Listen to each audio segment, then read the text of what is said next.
What tool do you suggest they do when nothing else has worked? I'm not the president. It's not my job. Well, exactly. So let him do his work. What's up, guys? Welcome back to the channel. So in this video, we're going to watch Kevin O'Leary absolutely destroy this liberal activist, because I don't think she's a journalist, in my opinion.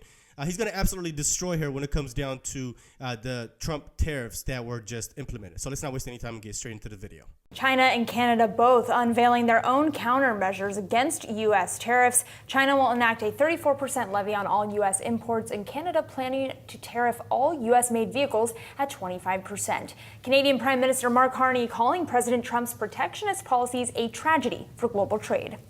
Our old relationship of steadily deepening integration with the United States is over.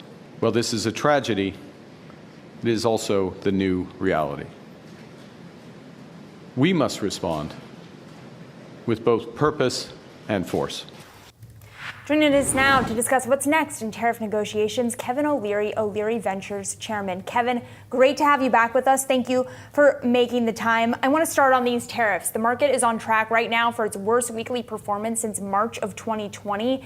How do you continue to be an advocate for these tariffs, given the sell-off we're seeing, given that I have had every source on our show this morning say that these tariffs will be causing a recession in the United States? They don't know that yet. They don't know how long the tariff's going to be on. We've never done this before. We've never taken on the entire globe. Usually it's done in trade agreements with specific countries, such as NAFTA, which was Canada and Mexico, or a European Union situation. This is unique, over 60 countries. Now, there's two aspects to these tariffs. Number one is reciprocality against tariffs from one country to another based on products and services that are specific.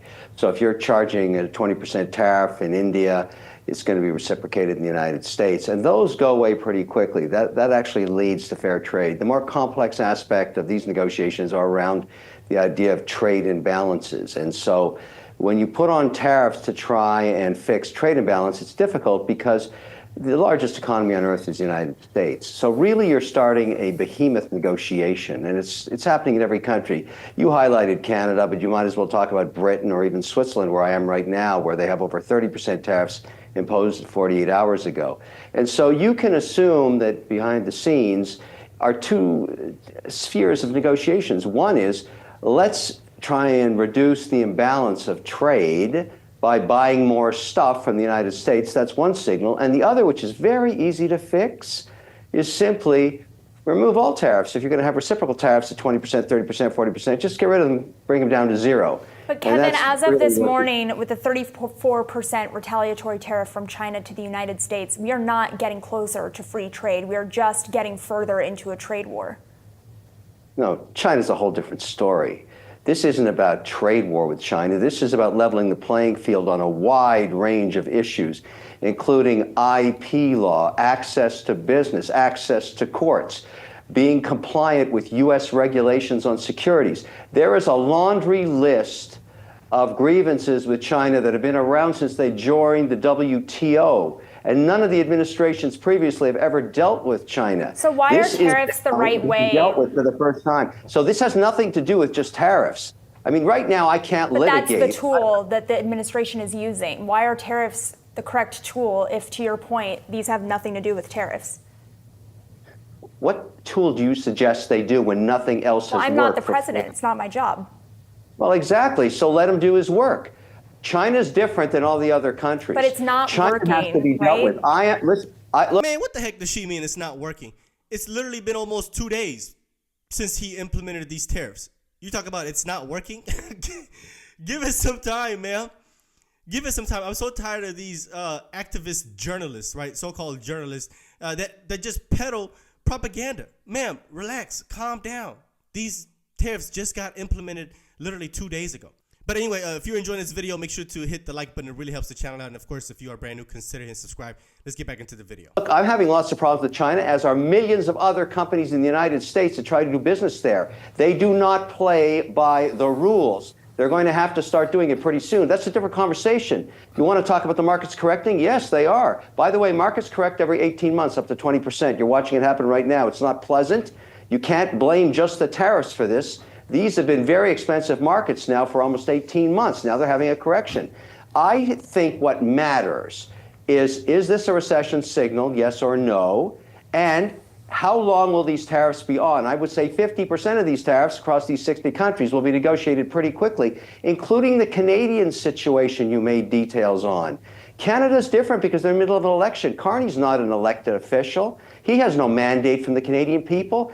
He's just an interim prime minister when they threw out Justin Trudeau a few weeks ago. He's got to get elected first, so he's going to say anything he possibly can to try and distract Canadian voters from the fact that his party bankrupt the country. 25% of Canadians live in poverty. They have had no GDP growth for 10 years. There's no investment capital in Canada anymore, and the dollar's lost 41% of its value. Canadians can't go to the United States because they can't afford it under Carney's leadership in his party. So those are different issues too. There's a lot of things going on at the same time. A lot of things that economists tell me are not fixable via tariffs, but I am curious from your perspective then, why do you think that we are moving towards a negotiation where these tariffs are not going to be as bad as they seem right now, at least for financial markets? What is it that gives you confidence that there is going to be a negotiation reached? Because there's a good reason to do it. I mean, you got to distinguish the noise versus the signal. I've said this countless times about Trump. Let's take the Canadian situation, which we've been talking about. If you combine those economies, I'm not saying buying the country, but if you combine the economies, which seems impossible to do given the rhetoric and what's going on right now, but the truth is, the signal is it would be much stronger against China if there were no tariffs between Canada and the United States and they had a common currency and they protected the northern border, not the 49th parallel.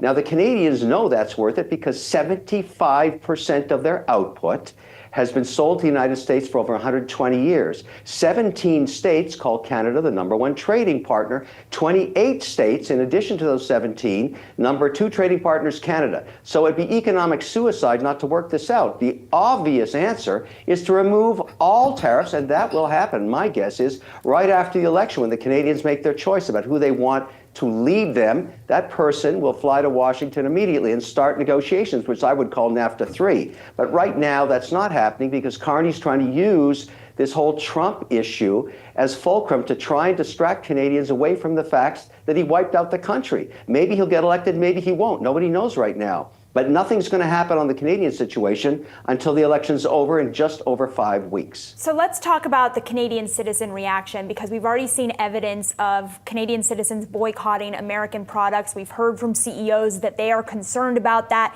even airline CEOs and the governor of New York being concerned about Canadians not wanting to travel to the United States. Are you getting that pushback from your fellow citizens in Canada? No. You can understand if you've got the froth and rhetoric around an election cycle why you would get some of that. And some Canadians are unhappy, there's no question about it, but Canadians are not stupid.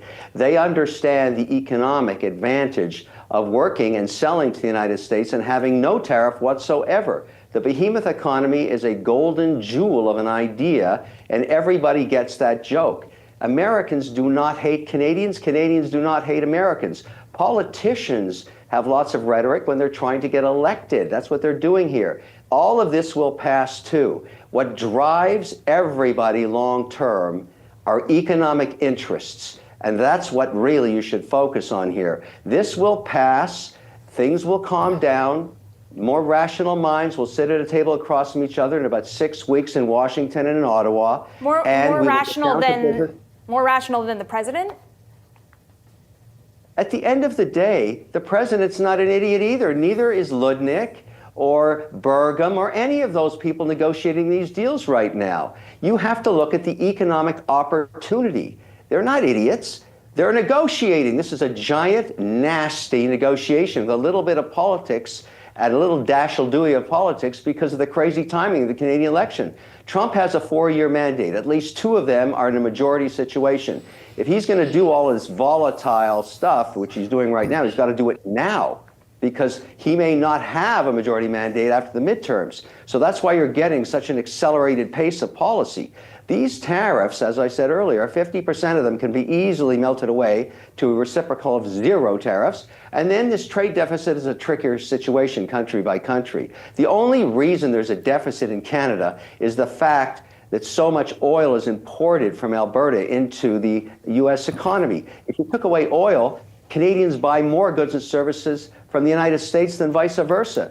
There is no trade deficit ex oil. So that is obvious too. The numbers are the numbers. It will get resolved. And I think calmer minds will prevail after the election is over in Canada. Kevin, I want to end on TikTok. Both President Trump and Vice President J.D. Vance saying a deal to sell the app will be reached before this weekend's deadline. And then on Air Force One, President Trump said tariffs on China could be part of that negotiation. Take a listen. We have a situation with TikTok where China will probably say, we'll approve a deal, but will you do something on the tariff? The tariffs give us great power to negotiate. So if tariffs and TikTok are now getting tied by the president, where does that put your bid for TikTok in terms of your negotiation power? Where does your bid stand right now? Well, there's many bids. There's no question that there's a deal for TikTok on the table, and that will get one thing with certainty. Tomorrow before midnight, an extension. My guess is 90 days. It'll be punted down the road because the details of the TikTok deal are very difficult. Let me explain two big issues. China has not said what they want to do yet. The current idea is to get a copy of the code and make an American version of it. And we're not sure that passes muster with the law. If you can download, anybody in America can go get the Supreme Court order. The top of page 5 makes it very clear you can't use the Chinese algorithm.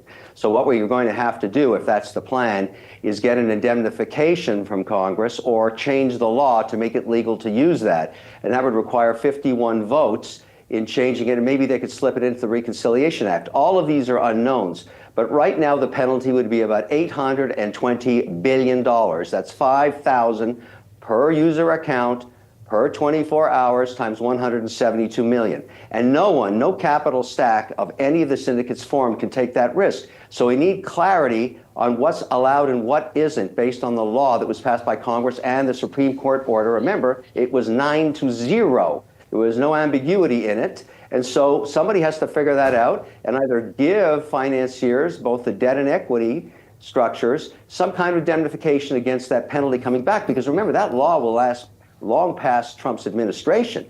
So if you have an ambitious attorney general that perhaps is a Democrat, you'll get sued for $800 billion. Yeah. Nobody can afford that. So we got to solve that problem. We got to figure that out. So these are the things that we're going to have to get worked out in the next 90 days to get this deal done. Yeah, so we're going to end it right there. Now, here's what baffles me, especially when I watch these mainstream media interviews. Every single time that the interviewer brings an expert, they ask them a question, and when they get an answer that they don't want or that they don't like, they want to have a debate and go back and forth.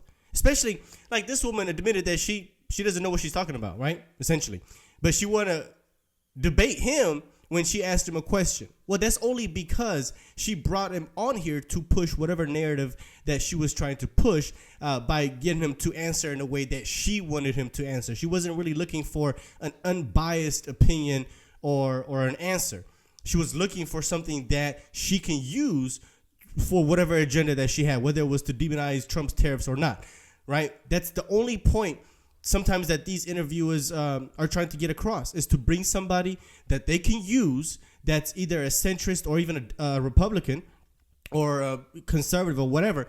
And they want to use those people as voices to combat what Donald Trump is saying, because they're trying to give themselves more legitimacy, right? Look, we got Kevin O'Leary. Look, we got a conservative. Look, we got somebody that is a Republican that's agreeing with us and going against what Donald Trump is saying. That's 9 times out of 10 the reason that they bring on people like Kevin O'Leary. But hey, that's just my opinion. Let me know what you guys think. Let's talk about this video in the comment section. Hit the like button down below. And of course, if you are brand new, consider hitting subscribe, and I'll see you on the next one. Peace.